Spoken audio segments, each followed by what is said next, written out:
So in this video, we're going to be doing something a little bit more interesting.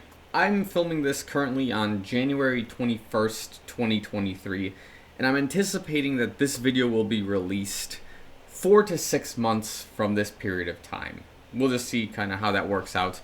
But what the intention here is to kind of discuss some of the roadblocks that are occurring and some of the issues while I'm training in my running and building my fitness as I'm trying to turn them into my goals for 2024.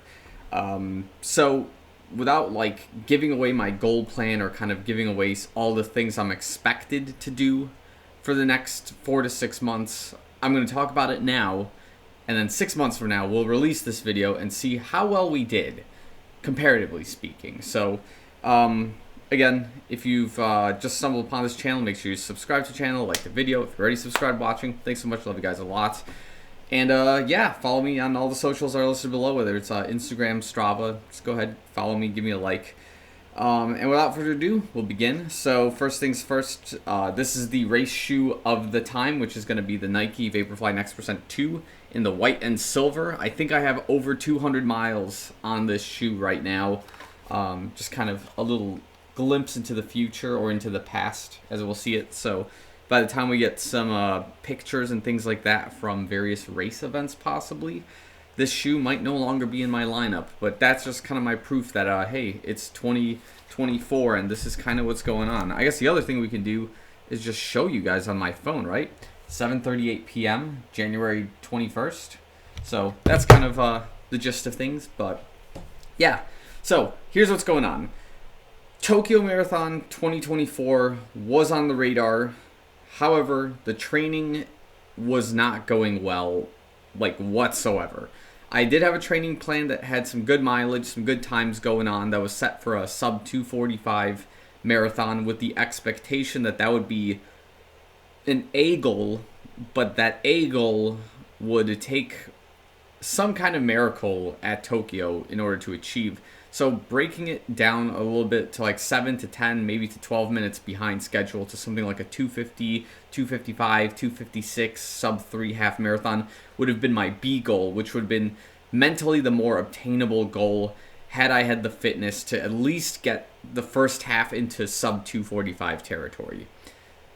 Seeing how things are going, whether it's in work life, financial life, the running life altogether, I don't think Tokyo 2024 is in a spot which can be done comfortably, without going into too many details, of course. So we have to kind of take a step back from the marathon training and go, okay, what's going on here that A, the training is not going as well as I needed to, 2, where's my running morale at, and 3, what's going on in the great balance of the work life, challenge balance that's occurring that we can use to maximize the fitness that I had, similar to 2019, 2020 into 2021, which led into one of the fastest racing years of my life, but also one of the most critical mass, heavy injury kind of years, right? So we take the best parts of 2019, 2021, and how do we implement that now into 2024? Because the beginning of 2023 last year was not bad, okay? There were some good races that occurred. I did the Cooper River Bridge 10K race in Charleston, which is on the agenda for this year as well. And obviously at the beginning of 23, I was also working on a lot of work certifications. So I was sitting in front of my computer studying very late at night. I wasn't getting a whole lot of sleep. So in turn, 5 to 6 hours of sleep, you're tired every day. Your cortisol levels are high. So what happens is fat is more prevalent in development on your body. So I did gain a little bit of weight, and just putting on that extra mass wasn't really helpful while running. So I kind of went one step ahead, 2 steps back in terms of running, but in terms of the work-life balance, it was 3 steps ahead, 2 steps kind of back, if you see where I'm going with this. So the second half of 2023, while training for the Chicago Marathon, there were good patches and then there were some bad ones, right? Training in Silverthorne for a month was awesome. That fitness helped me a lot during the Chicago Triathlon build in in the entire month of August. I wasn't really running fast, but I was doing a lot of slower, longer sessions at the time, and that translated well when I was like at 9,000 feet coming down to Chicago, which was like 800 feet above sea level, and now you're putting in like great, heart rates during your racing and things like that, but the speed wasn't there, nor was the distance when I needed it for the running. So in turn, I did the Crystal Lake Half Marathon in 2023, which I ran a sub-hour 30, which was great, but I was so beaten up afterwards, I thought to myself, there's no way I'm running like a sub-3 or even a 3:10 during the Chicago Marathon. That was my first concern. And then like 2 weeks before the Chicago Marathon, I had like this really bizarre cold I couldn't shake off for that 2 weeks. And come Chicago Marathon week, I did go to the expo, try to find like some last resort hope to shake off this cold, get all my stuff for the race. But it was no good. Like, the morale wasn't there. I know the training wasn't there. I was still sick.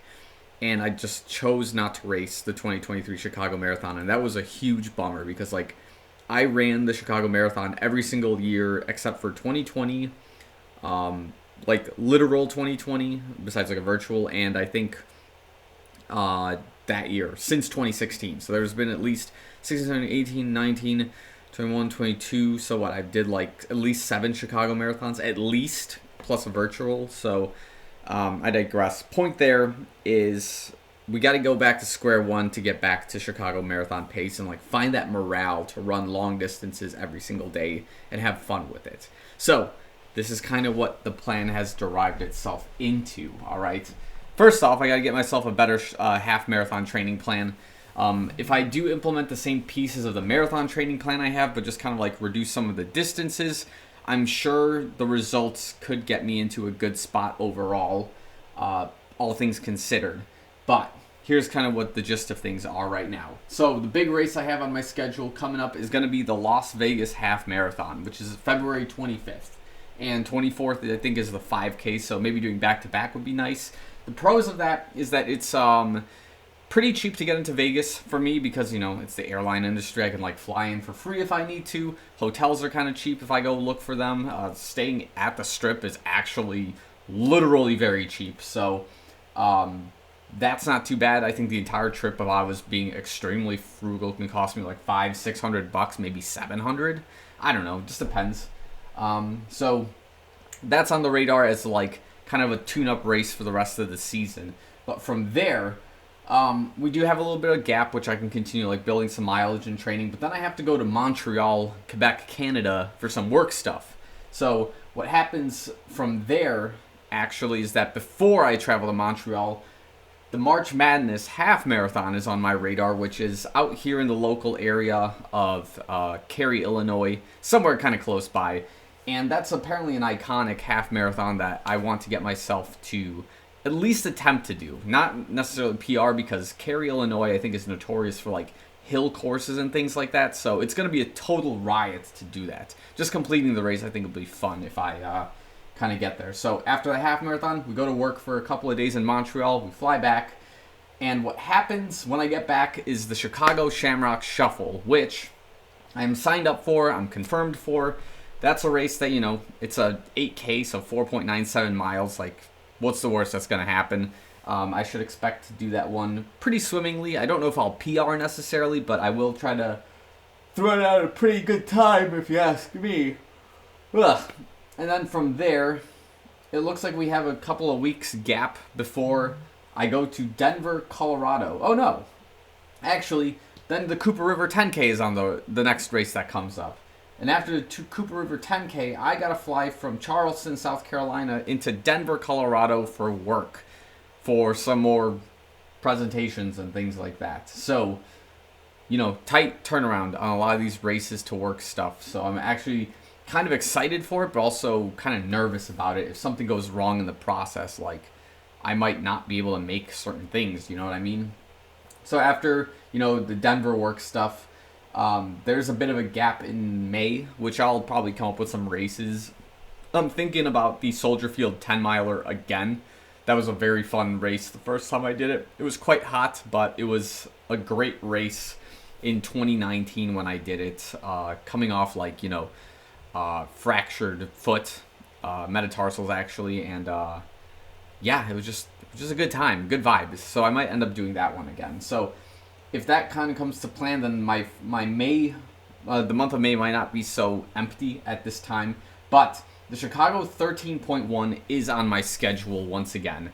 And I did commit to signing up for this race once before, which I did. And I didn't end up racing it. I think it was in 2022. I think that was just because I just moved out here and I wasn't really in the mood to go to Chicago to race, especially near Humboldt Park, which by my old house was 15-20 minutes away, but now when you live out here, driving to Humboldt Park, it's just such a drag. But I am committing to it because this kind of blends into another thing I want to talk about after, we get through this, which is that after Chicago 13.1, I go to Vegas for work. So it kind of goes full circle, right? The expectation or what I'm anticipating is that I'll be in Vegas twice this year in the next span of 4 to 5 months. You see what I mean? So it'll be February and then back in June, which will be a cool turnaround. And this type of schedule visualized is not unusual to what I did last year, for example, where I went to Orange County, California twice. I went to Vegas for a different work engagement, and then I believe I went to Houston, Texas for another work engagement. So it wasn't really uncommon to have a schedule like this, but committing to a race schedule with this tight turnaround for a work thing hasn't been as common in the most recent years, but was common for me in 2018 and 2019. So that's kind of what I'm trying to do, is find the same type of, I guess, we gotta think of a good way to word this, the same kind of excitement on a day-to-day basis, but also a crazy turnaround like this, which would force a sleeping schedule to improve, but also in a same way keep things really interesting with the tight turnarounds. So we're gonna try again. I'm a little bit older than I was in 2018. I'm sure we're all a little bit older, but we could be young at heart and try to attempt something like this. And then and then the last piece, of course, here is the Chicago Marathon. I know the Chicago Triathlon and a month-long workation kind of scenario is somewhere in the cards, but that's just kind of the goals as of right now. So by the time you see this, maybe it'll be the month of June or July. I still don't know when I want to release this video. So that's just kind of the gist of what's kind of in the pipeline for myself, at least. So yeah, that's kind of what's going on. The other things we got to talk about here, and again, goal-wise, to see what I can commit to, is that at least once per week, I want to try to run in the city of Chicago, near my old running routes, just to kind of rebuild some of the morale that I would have lost while training out here. Because running in the city, it's a whole different atmosphere. You have the lakefront path. There's lighting in the middle of the night that's really well done. Despite what some people hear about the city, it's not super dangerous to run at night. Now, it just depends where you go. But again, as a guy speaking who's running, and if somebody was really out to rob me, what are they gonna get? My headphones, my watch, shoes? I don't really carry my phone with me, so you're gonna get nothing out of me if you truly rob me. I digress. Point is, running in Chicago at night is not totally unusual. You just have to be kind of aware if you need to, but my expectation is that I won't be running necessarily at night, but I'll be running more towards the afternoons, late afternoon, early evening-ish kind of time. So sunset, rush hour, but I'll already be in the city before all the rush hour traffic begins. And from there, that's either a weekday where I'll be able to do some kind of training beforehand, or I'm in the city on the weekends where I can do my long runs on the lakefront path. Those are kind of some of the goals for this particular training block. And then at some point, I would like to go to Orange County to do some training runs out there again. Nothing particular about Orange County other than the fact that last year was a real vibe to run through Orange County. I like running through, I guess they're I can't even think of the wording for it. Some of their trails that followed their, I guess their water systems, were really cool. The city was, of course, nice and warm for the most part. It was windy at times, but it's just a great vibe. I don't know. I'll just go back to Orange County for a week for just nothing, just for a vacation if I need to. It was dry, though. My feet did chafe quite badly at some points, but yeah, they're just reminiscing on some of the things here. But yeah, the goal here is, in the grand scheme of things, is to balance the work life and running schedule once again and be able to get back into a state where I'm running 70 to 80 miles a week and being able to comfortably train for a marathon in my current work-life balance and overall environment and scenario. And that's really, I think, a challenge for a lot of people too, as like life continues. Like, you know, you've lived a certain way in your college years, your early work career, and now you get to a more professional point and things change, right? This is just the reality for everyone who goes like down this type of career path, you know? So the question then at that point is, how do you keep life balanced when the career expects more out of you but gives you financially and skill-wise more in return, you know? These are just things I think about a lot, and obviously I have had managers who have tried to feed the rats in my head of, hey, as you begin going into like the senior track in your work career, like / your post-running career, like they kind of slip that in there, and it makes you think like, oh, these people really don't want me running anymore. They want me sitting behind a desk doing something, you know, career affiliated. But like, if you do your life correctly, you won't end up like those people. Not saying my bosses or anyone like that is anything like that. I do have a lot of people on my team who run and lift pretty frequently, but it's like there are a lot of people who give up on these fitness goals and dreams that they have when they get into a professional career setting because they don't want to lose their jobs, or they find fun in just being part of that like machine on a daily basis, which there's nothing wrong with. If you find that your job is like fun, passionate, then you're bringing back something that I think was prevalent in the workforce during the 1950s, even up until like the early 2000s, 2010s. Like things I've seen at various places that I worked where people lived and loved their jobs, and when they get let go from their jobs, they're like devastated because they've dedicated 50, 60 years of their life into building or doing something that they genuinely enjoyed. Whereas we've kind of seen a shift, not really recently, but a little bit later, maybe like the 2010s to like present time, where people are able to split the difference of like, hey, work is work. I don't have to love it, but I can be interested enough to excel at it. But then I also have, you know, a life and a passion that I also want to pursue. So that's just kind of the things, again, I'm trying to figure out, is like the balance point of both of those concepts, if you kind of catch my drift. So yeah, I don't want to go into a huge tangent about it, but yeah, this video is going to be probably like 20 minutes long or something. But yeah, that's the goals. You'll see some vlogs maybe as they come around and some reviews of things, but yeah, I don't want to, you know, count my chickens before they hatch. So these are the goals as of January 21st, 2024. And hopefully by mid-June or July, we kind of check in on these goals and see what happens. So thanks again for watching. I'll see you guys in the next one.